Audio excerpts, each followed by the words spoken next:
and lessons that we can learn from the call of Gideon. So, as you may have already known, because it's not something that is new, the Bible has been there for many years now. So, as already you may have known, this was gotten from the book of Judges, because there was a time in the history of the Jews when they had no kings. Okay, this was between so this was between when God delivered them from the hands of the Egyptians to Canaan and before they started having leaders. So having arrived at Canaan immediately, they did not have kings to rule them. And so what God was doing was to set heads of families. So every family had its own head. Only when they had problems, they had people invading them, that God would just raise one person to deliver them from that particular scenario. And so that person, those people that the Lord raised momentarily to guide them through a certain difficulty, we are called the judges. Okay? So Gideon was one of those judges whom we're going to look at today. Right. So these are the various periods of the Jewish history, as you can see. So we are here. This is where we are looking at. Okay? And this was after they had moved from exile in Egypt, before they started having monarchy. Exactly what I've just explained to us, that the period is a unique period in the Bible, okay, because the people who the Lord chose were called judges, and then Gideon was just one of those judges, okay? It was between a period that lasted about 300 to 350 years, okay? So let's assume this is Gideon. I don't have the correct picture, but let's assume this is Gideon, okay? So he was one of the judges. You see, there was something unique about the Jewish nation. They were sort of in a cycle of falling into sin, offending God, and then repenting. God forgives them again. You know, they go back to their sin, they commit so many atrocities. The anger of the Lord will burn again, punishes them terribly, and then they cry back to God. God forgives them. That kind of cycle continued. And that was because God had warned them. He says, see, I'm setting before you a blessing and a curse. You choose. Okay? The blessing, if you obey my commands that I am giving you today, or curses, if you disobey the command of the Lord God and turn from your ways that I command you, or if you follow other God, which you have not known. We see this in the book of Deuteronomy, chapter 11, verses 26. Did they actually fulfill this promise, this cycle? Yes. They went to worship, several idols, one of which we are going to examine today, the gods called Baal. Okay, they worshiped Baal, and the anger of the Lord burned against them. So they were in one of those cycles in which they had just, gone to do what we call mixed religion, okay, mixed worship, and the God, of Israel got angry and descended upon them, allowed another nation to invade them so that they could, fulfill these particular scriptures. So from Judges chapter 6, we see that the Israelites did evil in the eyes of the Lord. What exactly is this evil? We will see later. This was worshiping Baal. You know, when they arrived at Canaan, Canaan was not their home, right? God had just delivered them from Egypt. So when they arrived at Canaan, they saw that the people of Canaan had gods that they were worshiping. This god was called Baal. Okay, there were different kinds of Baal because every land, every particular thing that the Canaanites had a god. So you could have Baal of God. Okay, so different kinds of Baal. And instead of them to distinct themselves as the children of God, they joined in worshiping the god of Baal.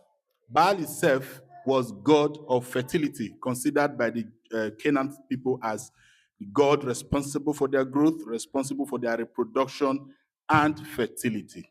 Okay, so the Israelites joined them. The Israelites did evil in the eyes of the Lord, and for 7 years he gave them into the hands of Midianites. We had just said that there was a promise. if you sin against me, I would punish you. And so he gave them to be invaded by these people, the Midianites. Because the power of the Midian was so oppressive, the Israelites prepared shelters for themselves in mountain clefts, caves, and strongholds.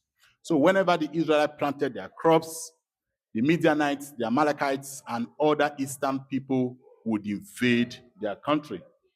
So they camped on the land that ruined the crops all the way to Gaza.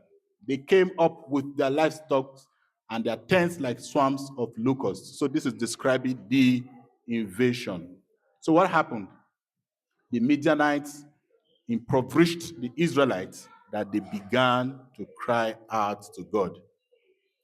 Like we have just seen in the promise in Deuteronomy chapter 11, God heard them, listened to their cry, and decided to send someone. So the person God sent to deliver them from this problem was Gideon.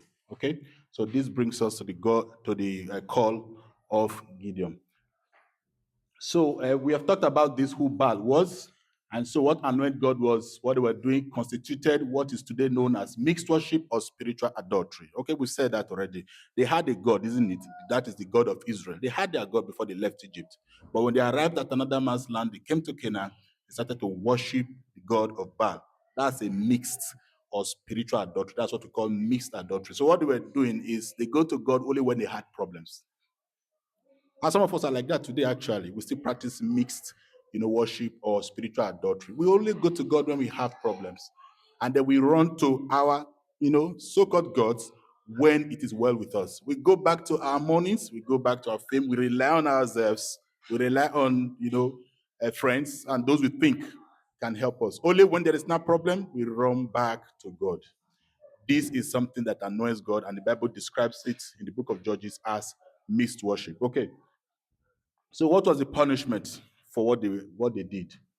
Because they forsook him and served Baal and the Amalekites, God punished them. We see that in verse 13 of Judges chapter 6, of Judges chapter 2.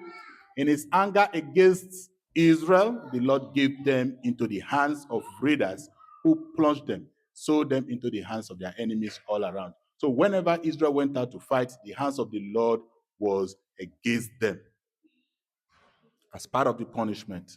They were God's people, but they go to fight and the people will win them. They kept losing. The hands of the Lord was against them. So they were in great distress. And so when God was to call somebody, he chose Gideon. And we shall see why later, because he had some particular lesson he wanted the children of Israel to learn by choosing Gideon. So the angel of the Lord appeared to him while he was, in his father's house threshing wheat. The angel of the Lord appeared to him and told him, Gideon, I want you to destroy the god of Baal. I want you to lead the children of Israel against, the Midianites. Go to war against the Midianites. God gave him all of these responsibilities, which initially he declined because he had no belief first in himself and he had no belief in God. Okay, so the angel of the Lord came and sat down under the oak in Ophrah that belonged to Joshua. Now, Joash is the father of Gideon, just in case, where he was threshing wheat in a wine press. Now, when they say threshing wheat in the wine press, it doesn't really make sense. But this again connotes that the Israelites were living in slavery, in bondage, they were hiding. You are not going to be pressing wheat inside wine press. So they were doing things in secret because they does it open, the Midianites will come and take their possessions, take their wealth. Okay. So pardon me, my Lord. He refused, he didn't want to go. Gideon replied, but if the Lord is with me, why has all this happened to us? Where are all these wonders that the ancestors told us about when they said, did not God bring us out of Egypt? But now God has abandoned us and has given us to the hands of the Midianites. So Gideon is saying he doesn't believe that God was with them. He doesn't believe that God was there. This was the first doubt. 3 times Gideon doubted God and tested him, which is okay. And we see so many prophets in the Bible, even Christians or Jesus' apostles, doubting him. You remember Thomas? He said, "Not until I see the hole on your palm, I do not believe that Jesus rose." So people previously have doubted God. They've tested God and they tell God to show a sign. And that's exactly what Gideon was trying to do. Show me a sign if indeed you trust that I can go against the Midianites, if you trust that the children of Israel can win this fight, if I can do what you want me to do. All right? So the Lord turned to him and said, "Go in thy strength that you have. Save Israel out of the Midianite hand. I am the one sending you." Okay? Go in the strength. He think he was weak, like we also think we are weak sometimes. Can you think of how many times you've or God has had to call you to do something and you do not think that you're capable? How many times? It could be that they had given you an assignment, that you come out here today and partake or conduct the communion, and you think that I'm not worthy enough. In my weakness, I cannot. That's exactly what Gideon was saying. I am too weak. In fact, he did told the angel of the Lord that I am the weakest of all the families who made it into Canaan. And God told him to go. Am I not the one sending you? Brethren, when God sends you, it doesn't matter really who you are or how weak or strong you are. That message, that assignment, that task will be delivered because God is the one behind you. Okay? So he thought he was too weak, and so he said, "Pardon me, my Lord." Gideon replied, "How can I save Israel? My clan is the weakest. I am the least." And the Lord answered, "I will be with you, and you will strike down all the Midianites. We need none of them alive." When God is with you, the impossible will become possible. Okay? And so Gideon replied, he still did not believe. "If I now have found favor in your eyes, give me a sign, Lord. Give me a sign. Let me know that you actually believe that in this my weakness, I can do what you ask of me." Okay? So he told the angel of the Lord, "Do not go away. I'm coming back. Okay, I want to test you." Gideon went inside, brought out, his sacrifices, and the Lord said, "I will wait for you." He waited. Gideon actually went inside, brought out the sacrifices, and then presented it before the angel. And the angel of God said to him, "Take the meat and your living bread, place them on the rock, pour out the soup." And Gideon did exactly as he was told. And then the angel of the Lord touched the meat and the leavened bread with the tip of the staff that was in his hand. Fire fled from the rock, consuming the meat and the beast and the bread, and the angel of the Lord disappeared. So Gideon had believed that truly this was God.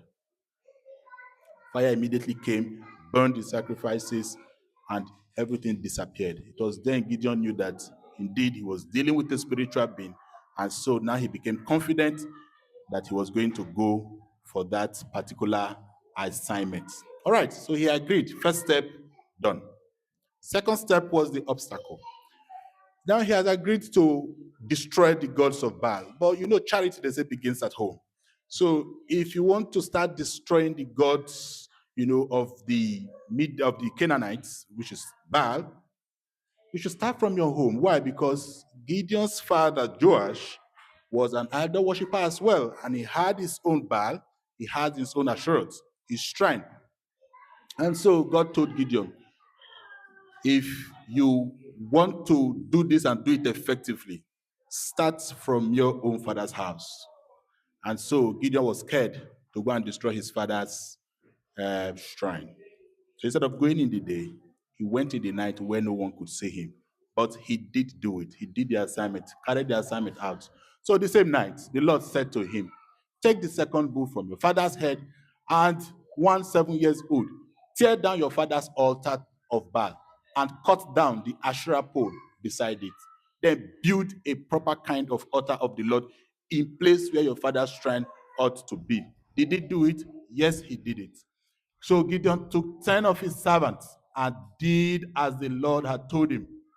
But because he was afraid of his family and his town people, he did it at night rather than doing it in the day. And so by morning, they gathered who had done this atrocity, who had destroyed our gods. They started to investigate and they discovered that it was Gideon, the son of Joash. And they said, you have a God and your son has done this. We are going to kill him. We will do this, we will do this. And then came the miraculous intervention of God again. When Gideon had thought that his father and his town people would, go against him and kill him, or at least you reading the story would have thought that his father would be angry that his idols has been destroyed. God turned things around like he always does, touching the mind of people. If you remember how he touches, Pharaoh's heart, he touched again the house of Joab. And so Joab, instead of getting angry, stood against the town people, defending his son and telling them, let Baal fight for himself. My son has destroyed the gods. Why is the God that powerless? If Baal truly is a God, let Baal rise and destroy and fight for himself. We say this a lot in Nigeria, where we have Islamic extremists, fighting for Allah. Somebody says something in class, or a lady in Sokoto says something in class. You imagine tertiary institution at that level, university, says something in class against Prophet Muhammad, and then they lynched her, gave her jungle justice and killed her right there in the school. They stoned her to death in Nigeria sometime 2 years ago. Okay? Because their gods cannot fight for themselves.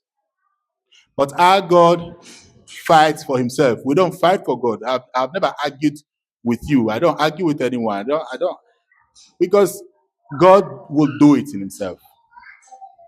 Our responsibility is just to tell you that it exists. God exists. Finish. Whether you're going to be convinced or believe, that's your business.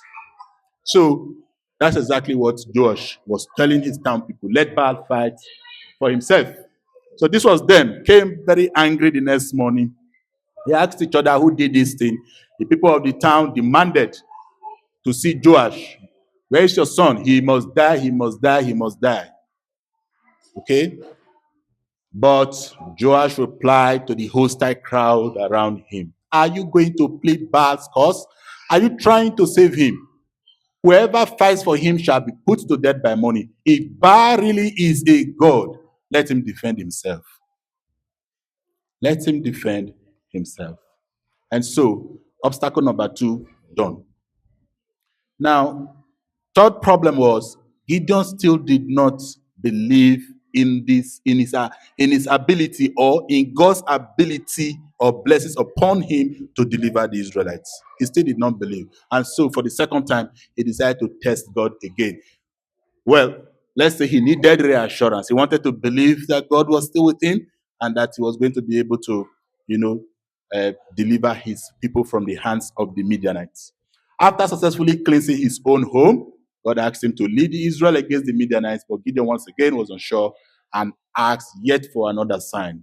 Okay, so in total, 3 times Gideon tested God. All right. So now all the Midianites, the Amalekites, and other eastern people joined forces and they crossed over the Jordan and camped to the valley. Then the Spirit of the Lord came on Gideon and he blew the trumpet, summoning the Israelites to follow him. He sent messengers. Gideon said to God, if you will save Israel by my hand as you have promised, look, I will place a wool fleece in the threshing floor. Make it get wet. So he was testing God. I'm going to bring wool, I'll pack everything here. There is no rain. Everywhere is dry. But if you are truly God, let this fleece, this cotton wool that I have put here, let it be wet. And then I'll believe that you are God. But let there be no rain. Let it just be wet. And God showed himself. Gideon went there, took the fleece, squeezed it, and the Bible recorded that how many liters of water they got? A bowl full of water. It was that wet. But as men, that's who we are, full of doubts. We never believe. Sometimes we've asked God, show me a sign. When he eventually shows you a sign, you say, no, you don't think this is God. Show me a sign. Even till today, God still shows you sign. It doesn't have to be, dramatic as it were in the days of the Israelites. You tell God, show me a sign. Show me a sign. I'm going for that evangelism. I'm going to go. I'm going to go. Show me a sign. I want to wake up tomorrow morning feeling very healthy.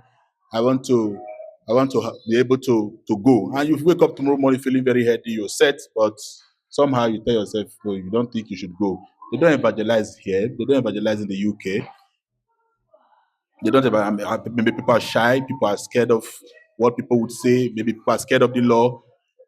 But I realized very recently that the law does not even go against evangelism really in this country. What I read about that they go against as per law is cohesion, trying to force people into your own belief. But having a discussion and trying to win over a person is not against the law in this country. Open air preaching, I read very recently, is not against the law in this country. So you can actually carry your microphone and go in public and shout and speak and preach. Only do it in public place. Don't go to somebody's private property. So the laws is not really against some of these things like some of us are taught. Okay, so he tested God. He tested God. He tested him, and God showed himself, proved to him that I am with you. Gideon said to God, this time having realized, do not be angry with me. Do not be angry with me. I'd like to test you one more time.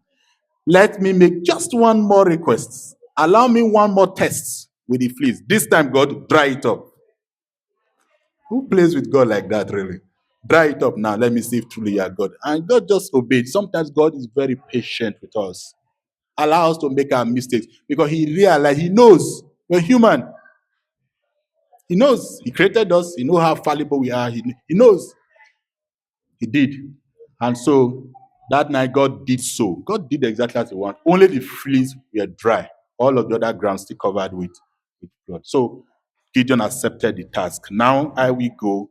I believe that God is sending me and that I can conquer the Midianites. Okay? So he overcame his fear, as we see in Judges chapter 7, verses 1. And then he gathered people, went out to the town, and told them, we are going to fight against the Midianites. Guess what happened?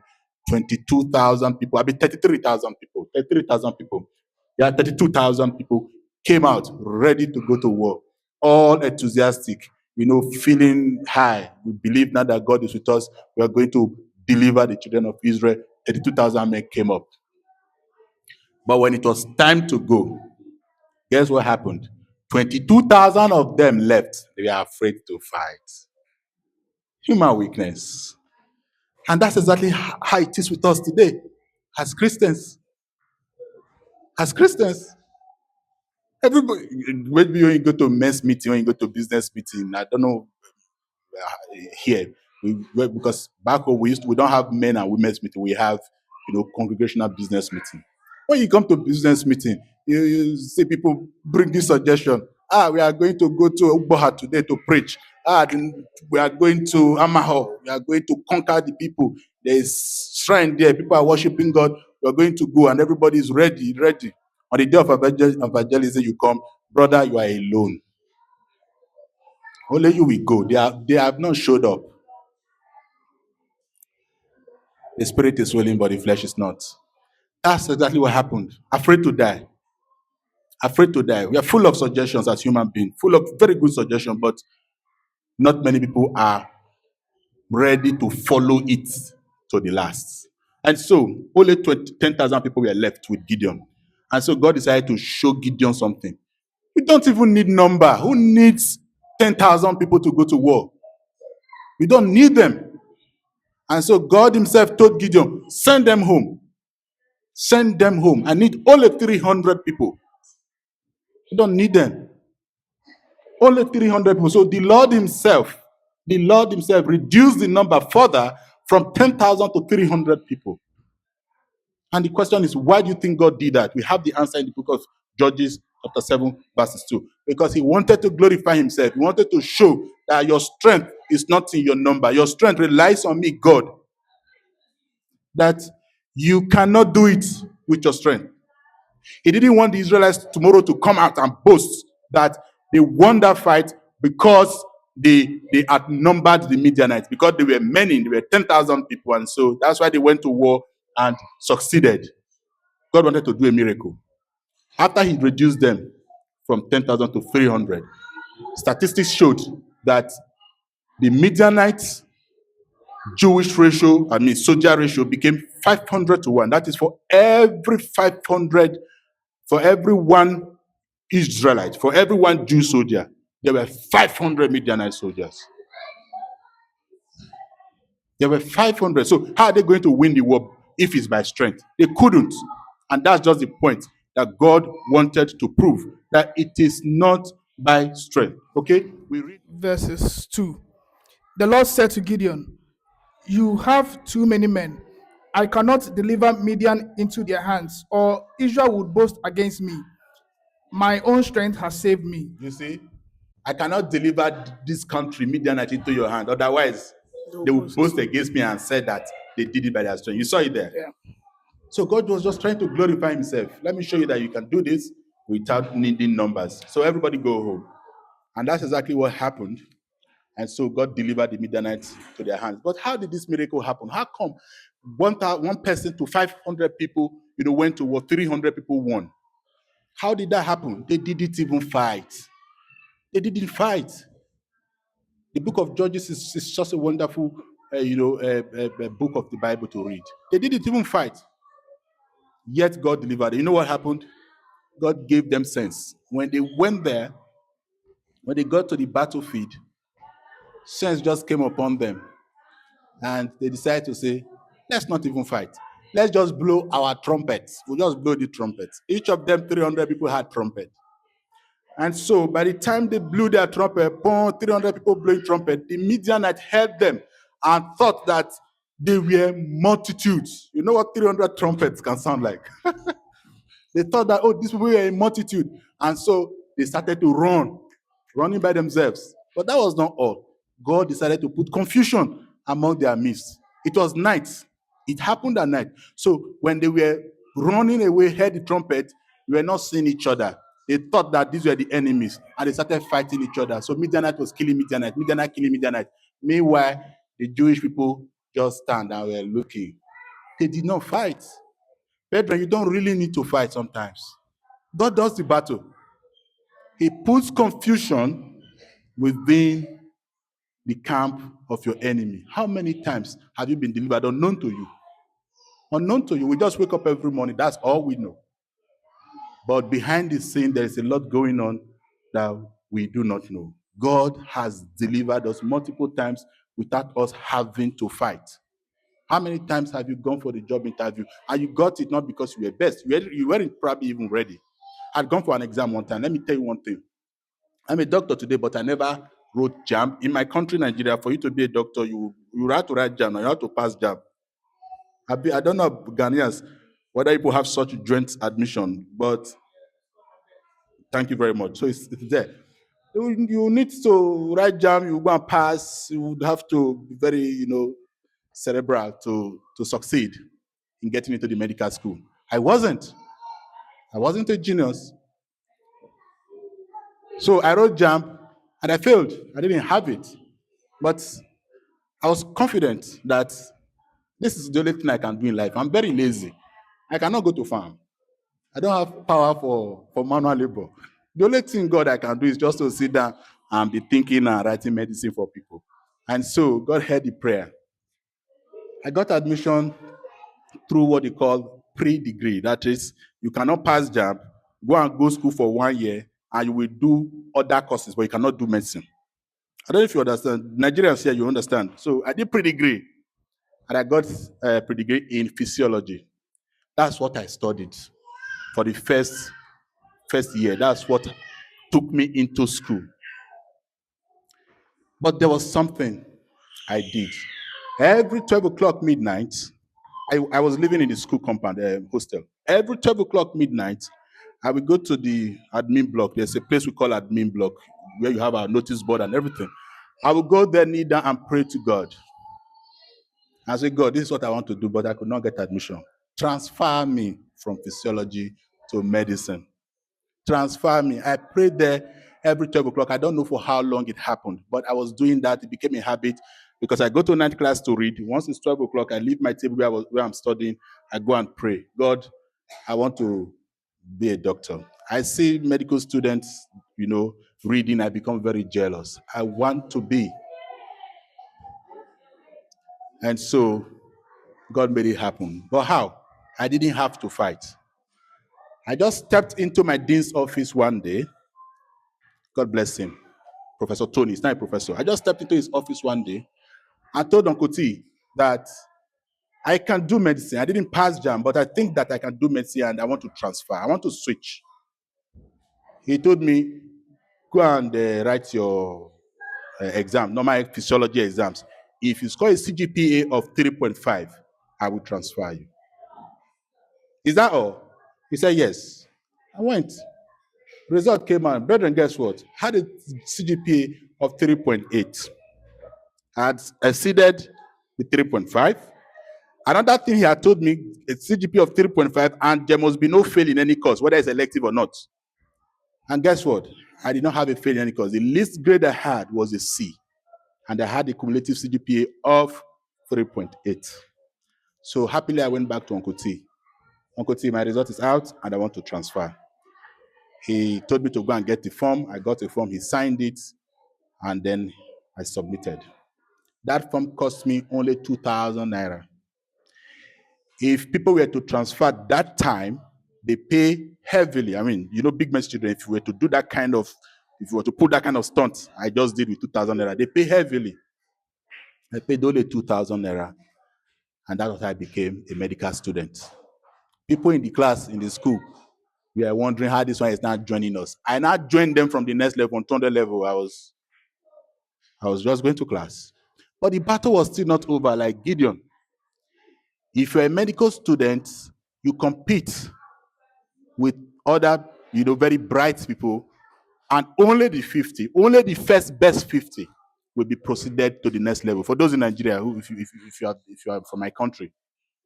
So in my class, this class that I have not joined, remember that I'm the last person to come and join that class. So I'm a transfer student. I did not come with them from 100 level.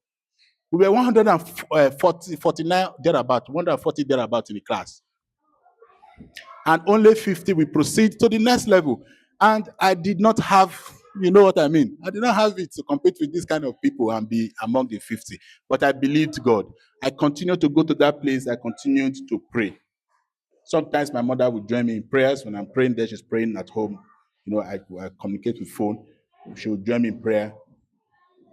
Brethren, to cut the long story short, when the report came, that same admin place where I used to go and pray, that's where they used to post results. You go and hang it there. So I was going to pray one day. Early morning like this is when they used to come and put results. In the night is when they used to come and post those things. So it's daybreak when students come. Students will see that they have posted it. I was one of the first people to see that result has come out. I looked at it. Lo and behold, brethren, I was number 9, not 50. I was number 9 of the first 50 to be proceeded. And that was how I was proceeded to 300 level. That was how I became a doctor today. I never failed exam again. Never. So what I'm saying is sometimes it is not by strength. This is an example that never leaves my head where I did not have to fight. I did not have to do it on my own. Ask me today, where's your jam result? Brethren, I'm confessing to you, I don't have a jam result. I don't have it. So when I look at the life of Gideon, I remember God actually delivering people without having to fight. Sometimes we do not have to fight. He doesn't really need you. He just needs you to believe. So Gideon tested him. When Gideon was sure that it was God sending him, what did he do? He believed and apologized to God. God, do not be angry with me. Now that I know it's you sending me, I will go. And did God deliver him? God delivered him. Only 300 people won an entire country, fought the Midianites. And the Bible says that for the whole life of Gideon, the Midianites never rose their head again. Gideon eventually reigned for 42 years. For 42 years after that fight, the Midianites never raised their head again. So when God is with you, you can do lots of things. So just as God has promised, Gideon won that battle. We have seen how already, okay, so that we can save some time. Lord caused men throughout the camp. This was what I was explaining, how they didn't have to fight. They just blew trumpets. That's all they did. Okay, they didn't have to fight. All right. So that's how God had delivered them. And then it was the next step, a person who is who is actually God conscious, a person called by God, will always have distinct characteristics. Gideon again displayed it. He handed glory back to God. What happened? When they had won the Midianites, they came back to Canaan. The people, grew happy, and they came to Gideon and told Gideon, "Lead us, be our king. You won this battle for us. We want you to be our king." Remember that we said in the period of the judges, they did not yet have kings. Isn't that how we started? They had no king. So now the children of Israel wanted Gideon to be their king. Be our king. Be our king. Only you can save us. You have saved us. And Gideon says no. He declined that that entitlement, a chieftaincy title. Unlike men, some of us today, we want to take glory. We want to now sit down and balance. But he said no. There was somebody in the Bible who can remind me who took glory like this. He stood high. They say, hey, and he stood high. And before you know it, God struck him. Who was that? I don't remember. Eh? Nebuchadnezzar. Thank you very much. Thank you very much. Yeah. Don't take praises from men.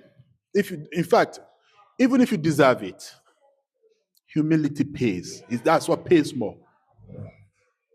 Even if you think you deserve it, Gideon deserved it, but he did not accept it. He wanted to hand back that glory to God. Knowing that it was not his power, he handed the kingship back to God. See what happened. He said, the Israelites said to Gideon, rule over us, you and your son and your grandson. In fact, they wanted it to just become a lineage thing. Let this leadership just be your family. If you die, your son will take over. If your son die, your grandson will take over. Is that not what some of us are looking for? People are going to the village to carry chieftaincy title. You, Christian, are looking for chieftaincy title. I mean, just look at your mates. Look at Gideon. But Gideon told them, I will not rule over you, neither will my son rule over you. Let the Lord rule over you. Because he knew that he didn't win that battle with his strength. It was God's grace. It was God's grace. And so he needed to hand over glory back to God. Okay? So that's exactly how we as Christians must act. We must be like Gideon. What lessons can we learn from this before we conclude? Of course, quite a number of lessons. Number one is that our growth is in stages, and God understands. God does not need perfection from us. He doesn't need perfection from you. God is happy with you doubting him. It's okay. Somewhere in the New Testament, it says, "What? Test all spirit." It's okay not to be confident at first. Life is in stages. It's okay to start small. It's okay to be unsure. It's okay to be afraid. It's okay not to want to go. We don't yet have a preacher in this congregation. If they appoint you today, they say, "Brother David, come and be the preacher. Are you sure you are ready? Will you go?"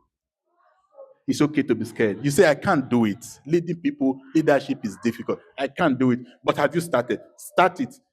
3 years, you might look back and you'll be proud of yourself that you did it. Life is in stages. And so growth is also in stages. God understands. What other lesson can we see? If God calls you, he will provide. Did we see that in the book of Gideon? We saw it in the life of Gideon. We saw it. If God calls you, he would provide. First, what did he provide for Gideon? Anybody can tell me several things that we knew he provided for him. Anybody willing to tell us what do you think he provided? He took away the fear from him. Thank you very much. He provided courage. I was waiting for that. Provided courage. So you can be scared, but God will provide you courage. He will provide you all the resources that you need. He provided Gideon again protection. When Gideon was supposed to have been killed because he destroyed, Baal, his father's own shrine, God provided what? Protection. God can provide help, supernatural help, in the most unlikely places. Who would have thought that it's his father that would not be protecting him? The owner, you are destroying my something. You are destroying my something. It's me that is not protecting you. That's really very not expected. It's unlikely, isn't it? You destroy my shrine, and the one protecting you. It's not because it was his father. That's because God's intervention was there. So God can provide help in the most unlikely places. You know why? God is our only source. God is the true source. Every other thing around you, in fact, the things we chase are not even our sources. They are just resources in the hands of God that God is using to provide for us. Okay? So God is the true source. That person sponsoring you, your sponsor is not your source. Your sponsor is your resource. Is the resource or the tool in the hands of God that God is using to provide for you. So God is the main source. God is the main source. When I was coming to the UK, I never thought I could do some of the things I've done. I never thought I could even come. But God provided a resource that, like 2 months or 3 months before my leaving, I did not know. I did not have. And He provided it. Haven't seen that I was planning a journey. That's a resource. When your boss threatens you in the office, don't be scared. Now, if I lose this job, hunger will kill me. Hunger not will kill you because that guy, that job is not your source. It's a resource in the hands of God. Your husband is not your source, and your wife is not your source. They are resources in the hand of God. Some of us are in very, difficult jobs, but we don't want to quit. It happened to me one time when I was in Dubai. The job I had, oh God, was terrible. I had a very terrible boss. Some of these things we can't say it in public. If you say it in public, people don't believe you. Like you tell them in place like Dubai that they owe salary. it's not unbelievable, right? I owed salary for 7 months. Oga, how far my inshallah, inshallah, inshallah. Oga, my money, inshallah, inshallah. They are full of inshallah, these people. Terrible. But we are scared that we can't quit. I was scared. I was scared to quit as well. If I quit in this city where I know nobody, everything is expensive. If you breathe air like this, big money will just leave your account. I said, how will I survive? And I was coping and coping and coping with the rubbish. Oh God, may we not go back there. So God is the source, and you need to know that and be confident in that particular, statement that God is your source. Every other thing around you are just resources in the hands of God. So God can actually shuffle them around. He can, manipulate them to favor you, and He did that in the life of Gideon. We learn another lesson that man is a mixture of good and bad.